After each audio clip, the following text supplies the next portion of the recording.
Subscribe to my channel and also press this bell icon. السلام علیکم ورحمۃ اللہ وبرکاتہ نحمدہ ونصلی علی رسولہ الکریم اما بعد فاعوذ باللہ من الشیطان الرجیم بسم اللہ الرحمن الرحیم الصلاۃ والسلام علیک یا حبیبی یا رسول اللہ صلی اللہ تعالی علیہ وآلہ وسلم۔ معزز سامعین کرام، آپ سبھی کا خیر مقدم ہے ہمارے یوٹیوب چینل رضوی وائس پر۔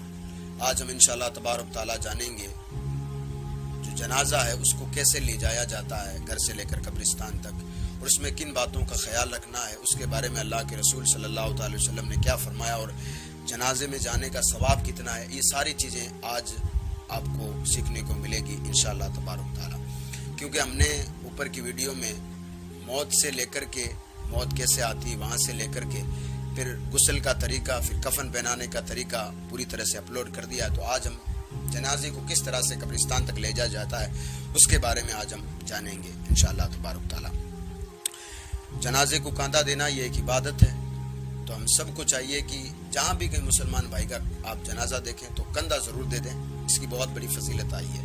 اللہ کے حبیب صلی اللہ تعالی علیہ وآلہ وسلم کا ارشاد پاک ہے، حدیث کا مفہوم ہے کہ اللہ کے حبیب صلی اللہ تعالی علیہ وآلہ وسلم نے ارشاد فرمایا، جو شخص کسی جنازے کو 40 قدم لے کر چلتا ہے تو اللہ تبارک و تعالی اس کے 40 گناہ کبیرہ معاف کر دیتا ہے، یعنی جو بڑے بڑے گناہ ہوتے ہیں وہ معاف کر دیتا ہے۔ کتنی بڑی فضیلت ہے یہ، آپ خود غور کر لیں۔ اور لوگ کہتے ہیں ہمارے پاس وقت کہاں ہے، وقت جب موت آئے گی تو سارا وقت اپنا آپ کے پاس وقت آ جائے گا۔ اور یہاں یہ حدیث کیا کہہ رہی ہے کہ اگر آپ نے کسی جنازے کو کاندھا دے دیا اور 40 قدم تک آپ چلے تو آپ کو ثواب مل رہا ہے، اور اس کی سزا کیا مل رہی ہے، اس کا بدلہ یہ مل رہا ہے کہ آپ کے 40 بڑے گناہ اللہ معاف کر دے گا۔ تو ہم سب کو چاہیے کہ اس عبادت میں کوتاہی نہ کریں، اس عبادت کا شوق پیدا کریں اپنے اندر، اور جہاں کہیں بھی اگر کسی مسلمان بھائی کا جنازہ دیکھیں تو اس کو کاندھا دینے کی کوشش کریں۔ اب کاندھا دینے کا سنتی طریقہ کیا ہے، ہمیں 40 قدم پورے کرنے ہیں تو کوشش کریں کہ سنتی طریقہ تو یہی ہے کہ سب سے پہلے سیدھی طرف سے آپ پائیں سے جو پاؤں جس طرف ہوتے ہیں مردے کے یا میت کے، اس طرف سے شروع کریں اور 10 قدم چلیں۔ پھر آگے کی طرف جب جائیں تو وہاں سے 10 قدم چلیں، 20 قدم ہو گئے، پھر الٹی جانب آ جائیے، پائیں سے شروع کریں یعنی دوسرے کاندھے کی طرف سے، تو 10 قدم چلیں، پھر سر تک جائیں تو پھر 10 قدم، اس طرح سے 40 قدم بھی آپ کے مکمل ہو جائیں گے۔ جب جیسے ہی 40 قدم آپ کے ہوں گے تو اللہ تبارک و تعالیٰ آپ کے 40 گناہ کبیرہ معاف فرما دے گا۔ اب اگر کسی چھوٹے بچے کا جنازہ ہے تو شریعت کا قانون یہی ہے، شریعت کا حکم یہی ہے کہ آپ اس کو، کوئی حرج نہیں ہے کہ آپ اس کو گود میں لے جا سکتے، یعنی ایک آدمی اس کو گود میں لے جا سکتا اگر کسی بچے کا جنازہ ہے یا کسی بچی کا جنازہ ہے۔ تو اب اس میں کندھا دینے کا رواج کس طرح سے آپ پورا کر سکتے ہیں، تو اب ایک کی گود سے دوسرا لے لیں، دوسرے کی گود سے تیسرا لے لیں، اس طرح سے ایک بچے کی جنازے کو گود میں لے جایا جا سکتا ہے، یہ شریعت ہمیں حکم دیتی ہے۔ اب کوئی بھی آدمی یا جتنے بھی لوگ ہوتے ہیں جنازے میں، اکثر ہمارے یہاں پر دیکھا جاتا ہے کہ جو جنازہ ہوتا ہے اس کے ساتھ یا تو دائیں طرف یا بائیں طرف لوگ ساتھ ساتھ چلتے ہیں جنازے کے۔ شریعت کا حکم یہ ہے کہ جنازے کے پیچھے چلا جائے، یعنی جو جنازہ ہوتا ہے اس کے پیچھے سارے کے سارے لوگوں کو پیچھے ہونا چاہیے۔ اگر کوئی آگے ہے، دائیں بائیں کا تو کوئی خیال ہی نہیں کر سکتا، اگر کوئی آگے جا رہا ہے تو وہ اتنا آگے ہو کہ جو دیکھنے والے لوگ ہیں تو وہ یہ سوچیں کہ یہ جنازے میں شمار ہی نہیں ہے، جنازے میں شامل نہیں، اتنا آگے چلے وہ۔ اگر کوئی آگے چل رہا ہو، کسی کو آگے چلنے کا شوق ہو تو وہ اتنا آگے چلے کہ لوگ دیکھنے والے دیکھیں تو یہ کہیں کہ یہ جنازے میں شامل نہیں ہے۔ دائیں بائیں چلنے کا حکم نہیں ہے، صرف اور صرف جنازے کے پیچھے چلنے کا حکم ہے۔ اگر جنازہ سب سے آخر میں اور سارے کے سارے لوگ آگے ہیں تو یہ تو مکروہ ہے، ایسا کرنا مکروہ ہے۔ اگر جنازے میں پیدل چلنا افضل ہے، یہ ثواب کا کام ہے، زیادہ ثواب ملے گا۔ لیکن اگر کوئی سواری پہ جا رہا ہے، موٹر سائیکل پہ جا رہا ہے یا پھر کسی دوسری بائک پہ جا رہا ہے، یا کوئی بیمار ہے جو کہ پیدل نہیں چل رہا اور اس کو جنازے میں جانا ہے، تو اس کو چاہیے کہ سواری جو پیدل پیچھے جو لوگ چل رہے ہیں ان کے پیچھے رکھے، نہ ایسا ہو کہ ہورن بجا کر ان سے سائڈ مانگ کر بالکل جنازے کے قریب وہ سواری لے لے. ایسا نہیں، اس میں کوئی ثواب کی کوئی بات نہیں ہے، گنجائش نہیں ہے. آپ سب سے پیچھے رہیں تاکہ کسی کو تکلیف نہ ہو. یا اگر آگے جانے کا آپ کا شوق ہو تو وہی پیدل والا مسئلہ یہاں پر ہوگا کہ اتنا آگے چلے کہ دیکھنے والے یہی دیکھیں، کہ دیکھنے والے یہی شمار کریں کہ یہ جنازے میں شامل نہیں ہے. اکثر ہمارے یہاں پر لوگوں کو دیکھا جاتا ہے کہ اگر تھوڑا سا کام ہو تو وہ موٹر سائیکل لے کر روانہ ہو جاتے ہیں، اور جنازہ ہو کوئی بھی کام ہو موٹر سائیکل سب سے آگے رہتی ہے. پیدل جائیں گے وہاں پر جہاں اللہ کا کوئی ولی کا مزار ہو، وہاں جا کر کہیں گے کہ 10 دن کا سفر ہے، ہم پیدل چلتے ہیں، اللہ کے ولی کا مزار زیادہ ثواب ملے گا. ہماری قوم پیدل تو وہاں جا رہی ہے، اور جہاں پیدل جانا چاہیے وہاں ہماری قوم پیدل نہیں جا رہی ہے.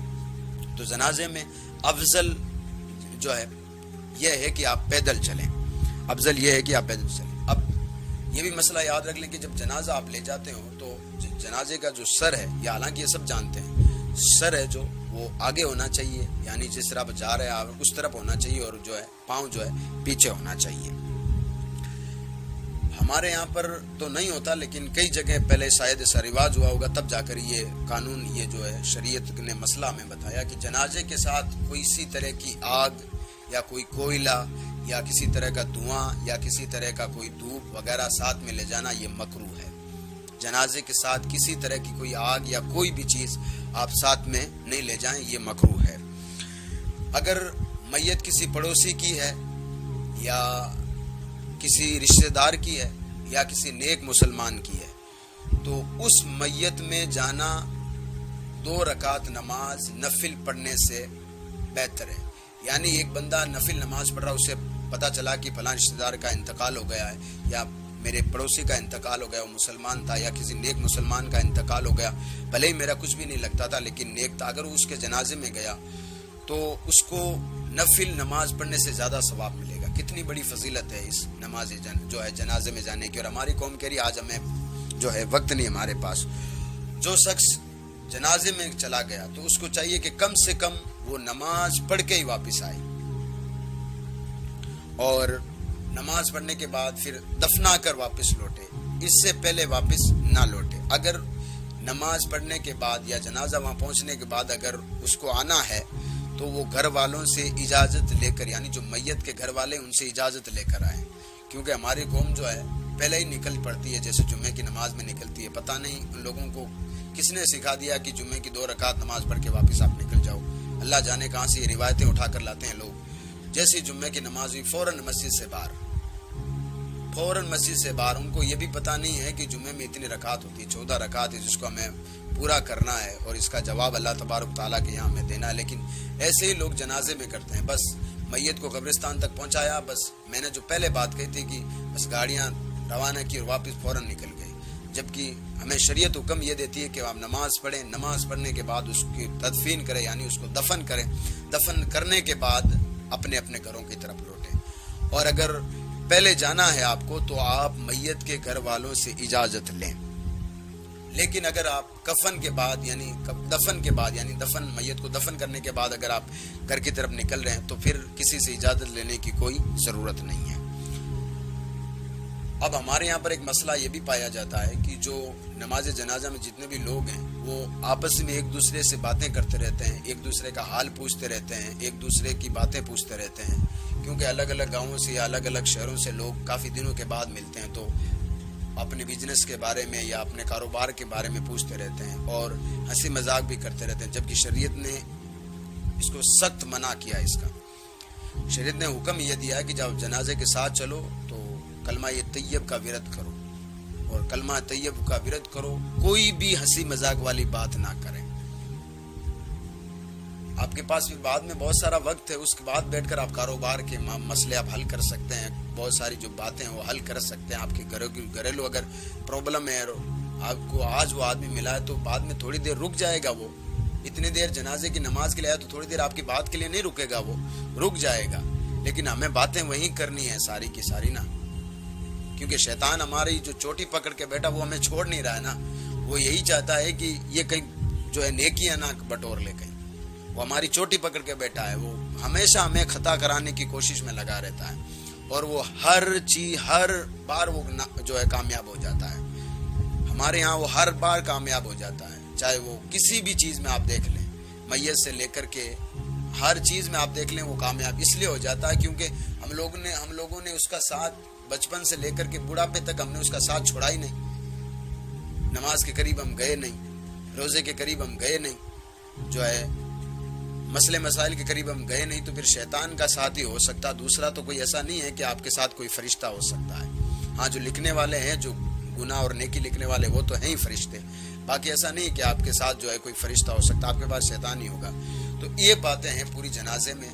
ان باتوں کا خیال رکھتے ہوئے آپ کو جنازہ لے جانا ہے. اور ہاتھ جوڑ کے عرض کر رہا ہوں, جو میں نے سب سے آخر میں جو بات بتائی ہے کہ نماز جنازہ کے ساتھ جب بھی آپ جاؤ تو دنیاوی بات آپ نہ کریں, نہ ہی ہنسی مذاق کی کوئی ایسی بات کریں.